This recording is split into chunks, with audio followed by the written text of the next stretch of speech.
Oftentimes, when the concept of overcoming adversity is brought up, it includes a discussion about something that is trivial in the grand scheme of things. Joan of Arc did not lead her team to victory after trailing in the fourth quarter. She didn't guide a company out of bankruptcy and onto the Fortune 500 list. Instead, she followed the will of God, even when it meant giving up her life as she knew it. She became a soldier for the French army when she was a teenager. She led men to battle as a young girl, and she was persecuted for it. She was condemned even by the Catholic Church that she loved.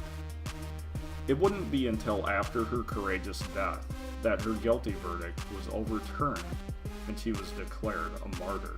Born in the Kingdom of France in 1412, Joan of Arc is best known for her heroic role in the 100 Years' War, a war that was fought for 12 decades over the right to the crown of France.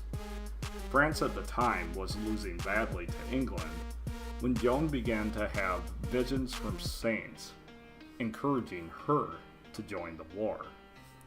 Specifically, St. Michael, St. Margaret, and St. Catherine of Alexandria told her to help Charles VII save France from the clutches of the English.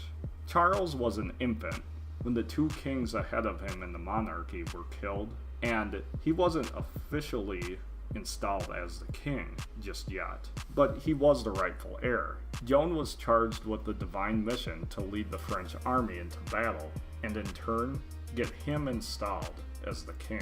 It was difficult at first to convince Charles that she was to be the military savior of France.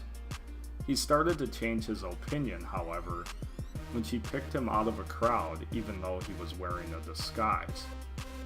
She repeated, word for word, a prayer that Charles had prayed to God to save France. Lastly, he had clergymen study her. All they found was a very holy young woman. Charles was convinced. He gave her armor and a horse. Charles VII sent her and her army to Orleans. In 9 days, she led the army to victory. This victory was enough to make Charles VII the rightful king of France. 1 year later, she was captured and handed over to the English. Charles had the chance to exchange English soldiers for the release of Joan, but he decided against it. She was put on trial in 1431, and even though the trial was mediated by the Catholic Church, and the final judge happened to be a French bishop, the proceedings did not go in her favor. She was brought to court with 70 counts, mostly of witchcraft and heresy.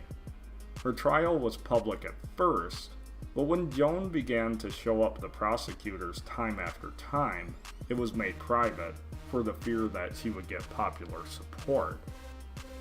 For a solid month, she was interrogated. For that same solid month, she humbly held to her claim of innocence.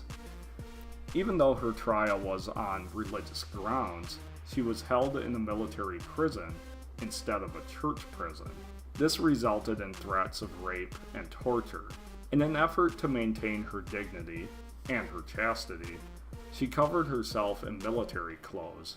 Ironically, when the tribunal had nothing left to accuse her of, they found her guilty of dressing like a man.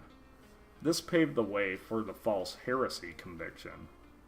On May 30th, 1431, she was burned at the stake in front of 10,000 people. She was 19 years old. 2 decades after her death, the war finally ended. Charles VII was still the king, and he called for an investigation. In 1456, the Pope declared that Joan was innocent of all charges, and she was declared a martyr. In 1920, she was made a saint. She is remembered as a holy woman who was used to deliver France from adversity and lead many closer to God.